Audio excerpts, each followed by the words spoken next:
말씀의 제목은 언제까지 기다려야 합니까? 입니다. 언제까지 기다려야 합니까? 집에서 쉬고 있는데 이 첫째 아이가 이 둘째 아이를 막 부러워하는 거예요. 부럽다, 부럽다, 막 인생을 말하는 거죠. 참 웃겨서 뭐가 그렇게 부럽냐라고 말을 하니까 저 아기는 둘째 아기를 보면서 저 아기는 학교를 가지 않아도 되니까 부럽다는 거예요. 그때 느낀 것이 있다면 더 5살짜리 꼬마아이도 자신만의 고민을 가지고 살아가는구나 다시 한번 그렇게 느끼게 되었습니다. 네, 여러분, 인간이라는 것이 어떠한 존재입니까? 태어나면서 죽을 때까지 그런 고민과 삶의 문제들을 겪다 가는 것이 인생 아니겠습니까? 여러분, 고민과 문제가 없는 사람은 없습니다. 문제가 두드러지는 시기가 있는가 하면 문제가 조금 참을 만한 시기로 나뉘어지는 것뿐 우리 모두는 고민과 문제로 씨름을 하는 인생이라는 것입니다. 그런 가운데 오늘 시편의 말씀을 보면 이 삶의 문제가 그런 고민이 다윗이 가졌던 삶의 문제와 고민이 너무나도 극심한 시기에 쓰였던 시편, 그것이 바로 오늘 우리가 함께 읽었던 그 시편 13편의 말씀입니다.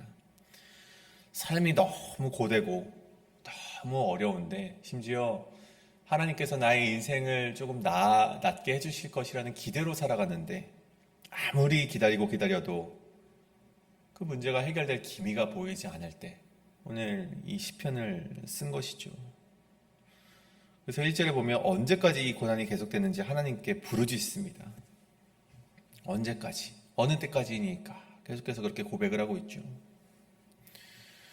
여러분, 신앙인이란 누구입니까?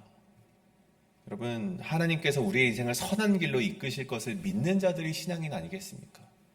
그런데 그런 믿음으로 살아감에도 지금 주어진 그 고난이 힘든 이유가 있다면 기다려도 변화되지 않는 상황, 또 하나님께 기도를 하지만 명확하게 설명이 되지 않는 이 상황, 그리고 심지어 대적들이 이런 나를 보면서 비웃음치는 상황들을 보면서 우리 신앙인들이 그것을 못 참고 하나님께 그렇게 토로하면서 눈물을 흘린다는 것입니다. 근데 오늘 그런 기다림 속에 살아가는 그런 신앙인들에게 오늘 시편이 말해주고 있는 것이 한 가지 있는데, 믿으면 곧 괜찮아진다던가 혹 기다림이 곧 끝난다던가 그런 말이 아니라 기다리는 동안 우리가 무엇을 지켜야 하는가, 그것에 대해서 오늘 말씀은 우리에게 이야기를 하고 있다는 것입니다. 그래서 오늘 함께 말씀을 나눌 때 오늘 고난의 기다림 속에서 믿으면 괜찮아지겠지라고 그런 낙관론으로 살아가는 것이 아니라 오늘 이 시편 속 다윗의 신앙을 닮아서 하나님의 선하신 계획의 삶으로 이뤄가시는, 또한 기다리는 동안 우리가 무엇을 하며 살아가야 되는지 함께 나누며 우리가 그렇게 살아가시는 참된 신앙인의 모습으로 살아가시는 저와 여러분이 되기를 간절히 소원합니다. 오늘 특별히 2가지로 그것을 나누어 볼 텐데, 첫 번째는 기다림에 대한 해석을 대적에게 넘기지 말아야 한다입니다. 기다림에 대한 해석을 대적에게 넘기지 말아야 한다. 오늘 1절부터 2절까지의 말씀을 보면 다윗이 계속해서 반복하는 말이 있습니다. 어느 때까지니까? 여호와여, 어느 때까지 잊으시나이까? 어느 때까지 숨기시겠나이까? 어느 때까지 근심해야 합니까? 어느 때까지 원수들이 활개를 칠 것입니까? 어느 때까지? 계속해서 말하는 그 이유가 무엇입니까? 우리가 다르게 말하면 하나님 언제 내 삶에 개입해 주실 것입니까? 그런 말이 되겠죠. 여러분, 그토록 하나님께 그렇게 토로하며 외칠 수밖에 없었던 다윗의 두려움은 무엇이었습니까? 2절에 보면 내 원수가 나를 치며 자랑하는 것, 또 4절에 보면 내 원수가 이르기를 내가 그를 이겼다 말하는 것, 또 내가 흔들릴 때 나의 대적들이 기뻐하는 것, 계속해서 반복해서 두려워하는 것을 기록하고 있죠. 다윗은요, 대적들이 다윗의 인생을 어렵게 만드는 것을 넘어서 자신의 인생을 잘못되게 해석하는 것을 두려워하고 있었다는 것입니다. 내가 너를 이겼다. 다윗아, 너의 하나님은 너를 지키지 못했다. 다윗아, 너가 기다린 시간은 모두 헛된 시간이었다. 그런 말들로 다윗을 괴롭히는 것을 다윗은 참지 못하고 있었던 것이죠. 여러분, 사단은요, 우리의 형편을 어렵게 하는 것만으로 우리를 괴롭히지 않습니다. 사단은 우리를 괴롭히는 방법 중 아주 못된 방법이 무엇이냐면 우리의 형편을 근거로 우리를 향한 하나님의 계획과 현재의 삶에 대한 판단을 어지럽힌다는 것입니다. 여러분 2절의 말씀을 보십시오. 나의 영혼이 번민하고 종일토록 마음에 근심하기를 어느 때까지 하오며. 여러분 여기서 나의 영혼이 번민한다라는 구절을 원어로 보면 영혼 안에 계속해서 어려운 생각과 계획을 가진다. 영혼 안에 계속해서 여러 가지 생각을 가지고 여러 가지 계획을 세운다. 이 말이 무엇인가 보면 다윗은 자기가 겪고 있는 어려움 때문에 자꾸만 생각에 꼬리를 물었다는 것입니다. 왜 이러한 일이 생겼을까? 하나님이 정말로 나를 버리신 것은 아닐까? 정말 저 원수들의 말처럼 내가 진 것은 아닐까? 하나님이 나를 버리신 것은 아닐까? 막 그런 생각을 계속해서 하게 되었다는 것입니다. 그런데 오늘 그런 가운데 다윗이 5절에 보면 그런 고백을 해요. 나는 오직 주의 사랑을 의지하였사오니 나의 마음은 주의 구원을 기뻐하리이다. 여러분 탄식시에 항상 나오는 반전의 말씀이죠. 근데 여러분 결과적으로 보면 여러분 무엇이 다윗을 변화시켰습니까? 여러분 지금 벌어지고 있는 일에 대한 해석을 이제는 멈추고 오직 주님의 구원만을 기뻐하겠노라는 신앙이 그를 변화시켰다는 것입니다. 여러분 오늘 말씀이 주는 포인트를 우리가 함께 바라보길 원한다면 여러분 다윗은 지금 기다리고 있는 상황에 있었죠. 지금 대적들이 아무리 공격을 하고 대적들이 자신에게 고통을 주어도 사실은 하나님을 기다리면서 어느 때까지 기다려야 되겠습니까? 말하면서 기다리고 있었습니다. 근데 여러분 신앙이라는 것은요 우리가 반드시 놓치지 말아야 될 부분이 있다면 이 신앙이라는 것은 우리의 해석권을 가지고 있다는 것을 말합니다. 다시 말해서 신앙이라는 것은 우리가 가진 이 삶의 문제들을 그것을 어떻게 해석하냐의 문제인 것인데 그 해석을 상대방에게 대적들에게 넘기지 않는 것을 말한다는 것입니다.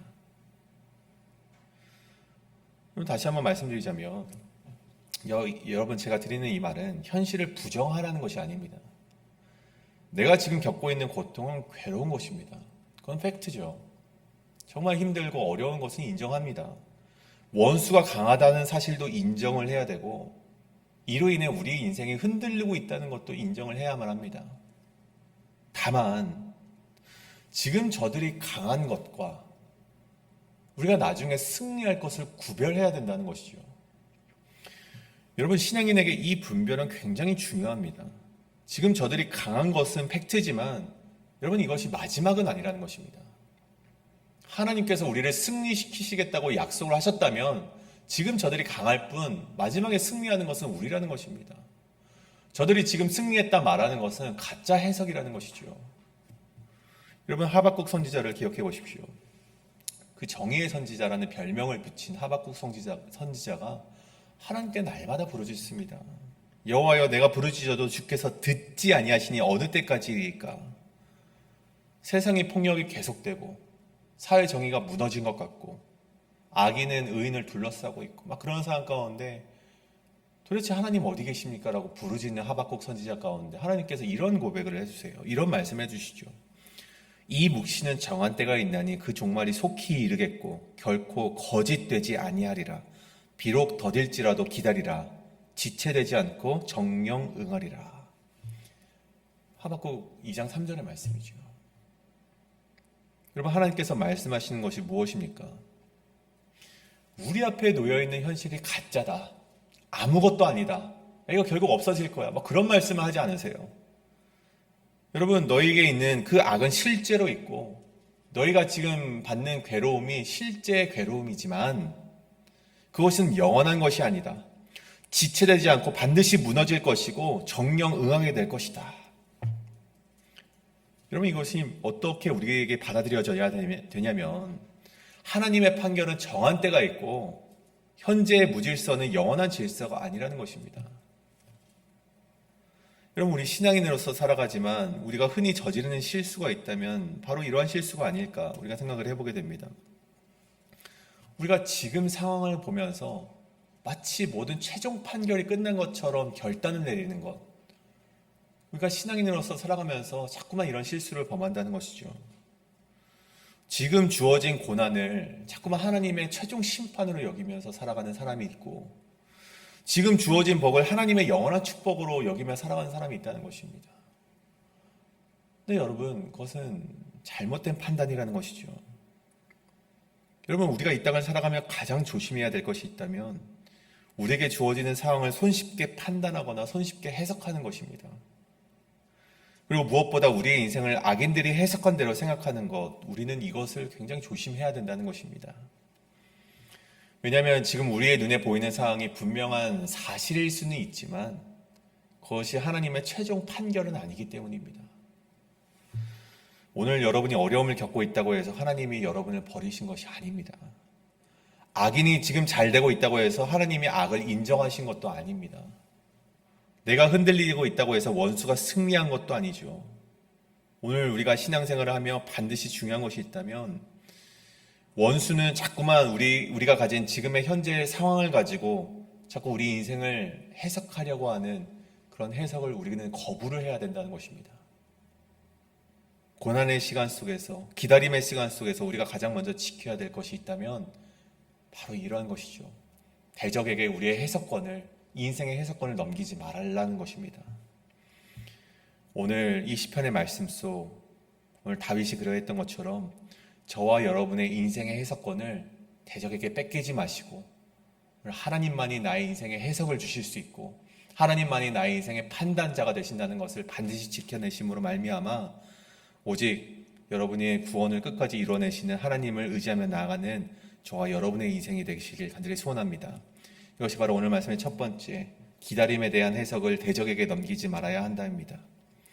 오늘 말씀의 두 번째, 우리 마지막으로 두 번째는 기다림은 하나님의 사랑으로 생명을 지켜내는 것이다 입니다. 오늘 본문 3절에 이르러서는 다윗이 하나님을 향한 어느 때까지입니까? 그 질문을 멈추고 이 세 가지를 요청을 하는 것을 보게 됩니다. 나를 생각하사 응답하소서, 나의 눈을 밝히소서. 특별히 우리 마지막 기도에 주목을 해보자면 나의 눈을 밝히소서라고 되어 있습니다. 여러분, 이 구약 성경에서 눈이 밝아진다, 이 말은요, 이 생명이 다시금 돌아오는 것을 의미합니다. 내 인생에, 자신의 인생에 이 생기가 도는 것을 말하는 것이죠. 이 사무엘상 14장에서 요나단이 이 전쟁으로 지쳐 있는 가운데 지팡이로 이 꿀을 살짝 찍어서 먹는 장면이 나옵니다. 그때 이 요나단의 생기가 돌아왔다라고 성경 기록이 되어 있죠. 다시 힘이 생겼다는 것입니다. 다시 눈이 밝아졌다는 것은 죽어가던 생명이 회복되는 것을 말하는 것입니다. 그러한 의미로 오늘 이 다윗이 오늘 나의 눈을 밝히소서라는 것은 나의 생기를 회복해 달라는, 나의 생명을 회복해 달라는 그런 신앙의 고백이 되는 것입니다.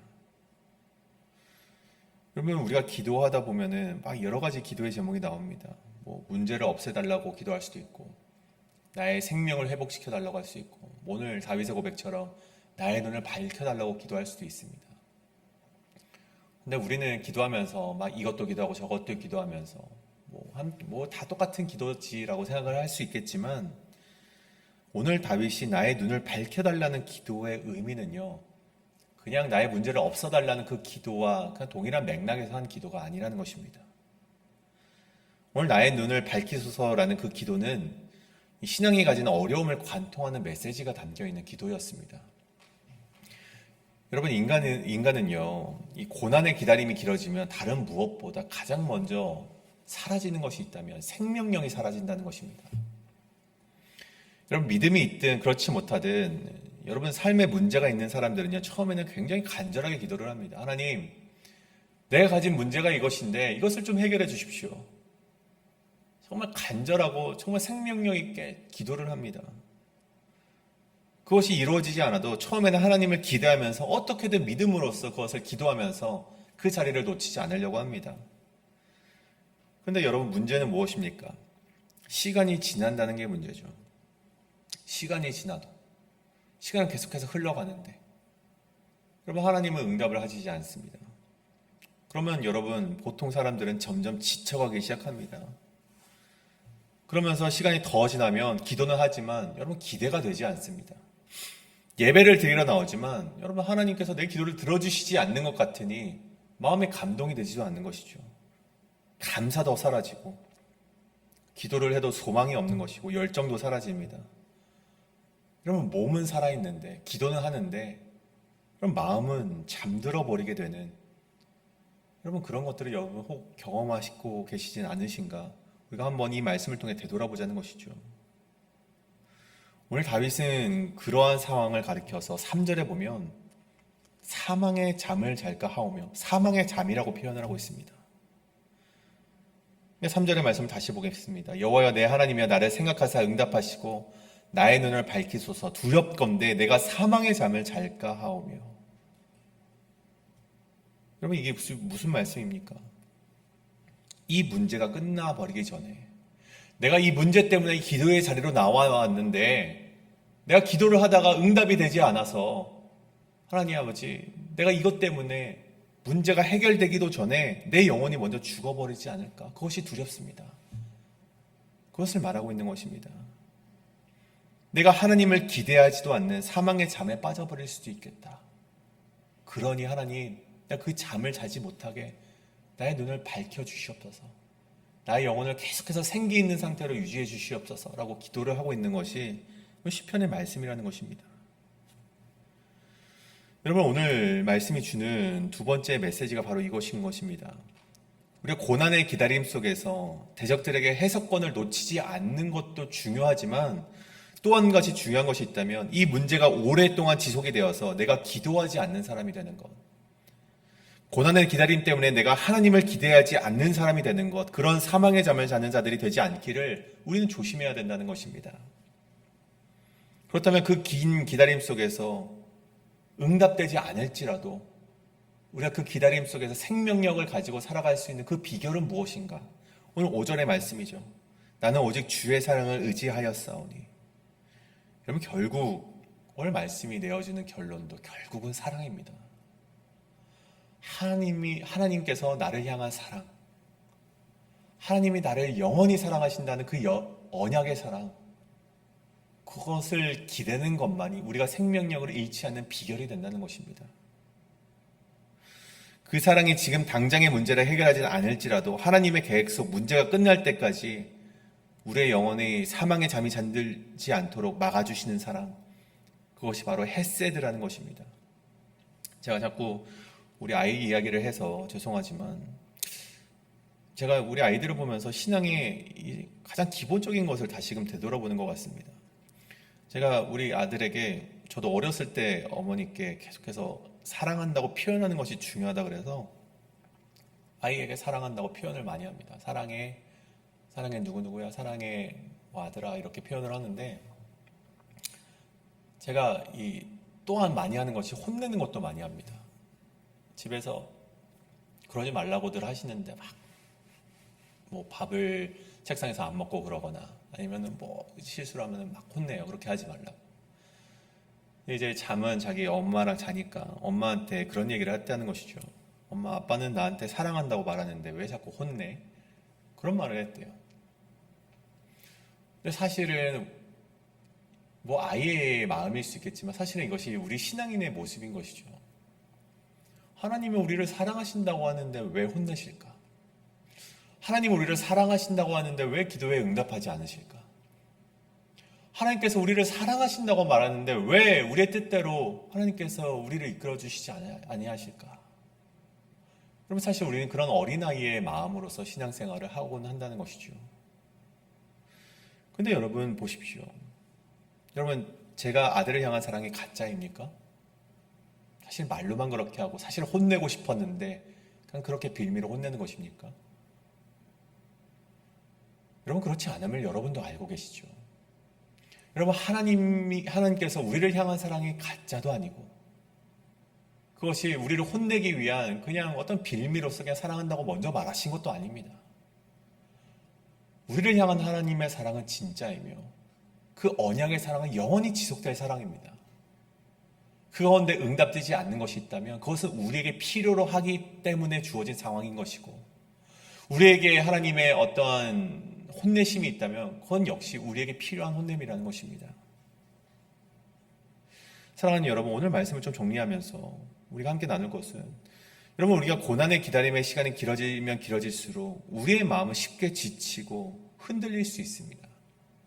하지만 그럼에도 오늘 다윗이 끊임없이 매달렸던 것이 있다면, 하나님께서 나를 사랑하시는 것만큼은 변하지 않는다. 그것이 바로 헷세대의 사랑이지 않습니까?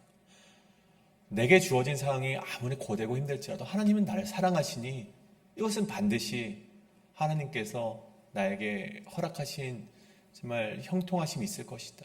하나님이 주신 축복이 반드시 나에게 올 것이다. 그것만큼은 의심하지 않았다라는 것입니다. 그리고 그런 확신이 다윗의 눈을 다시 들게 하였고 다시금 이 땅을 살아갈 힘을 얻게 하였다는 것입니다. 사랑하는 성도 여러분, 여러분이 살아가시면서 많은 삶의 어려움이 있으십니까? 고난의 기다림을 살아가고 계십니까? 그 가운데 여러분 다른 것 의지하지 마시고 오늘 다윗이 의지했던 것과 같이 하나님의 영원하신 신실하신 언약의 사랑, 그 헷세대의 사랑만을 의지하며 나아가셔서 여러분 의심하지 마시고, 오늘 대적들이 나를 아무리 비웃음치고 나를 향해서 아무리 손가락질을 할지라도 그것은 최종 판결이 아니고 나를 사랑하시는 하나님께서 결국에는 나의 손을 들어주실 것이라는 그 확신을 가지시고 오늘 하루를 살아가셔서 결국에는 승리를 여러분이 맛보게 될 그런 인생을 기대하시며 나아가는 저와 여러분의 인생이 되시길 간절히 소원합니다. 이 시간 이것을 가지고 우리 함께 기도를 할 텐데, 하나님, 내가 대적들의 손가락질에 주님 아버지 흔들리지 않겠습니다. 주님 아버지, 우리가 우리가 이 기다림 속에서 영원히 잠들지 않고 하나님께서 나를 들어주시고 나를 살리실 것을 믿으며 나아가는 나의 인생이 되겠사오니 주 아버지 나와 함께하여 달라고 이 시간 함께 이것을 놓고 기도하며 나아가시겠습니다. 기도합니다.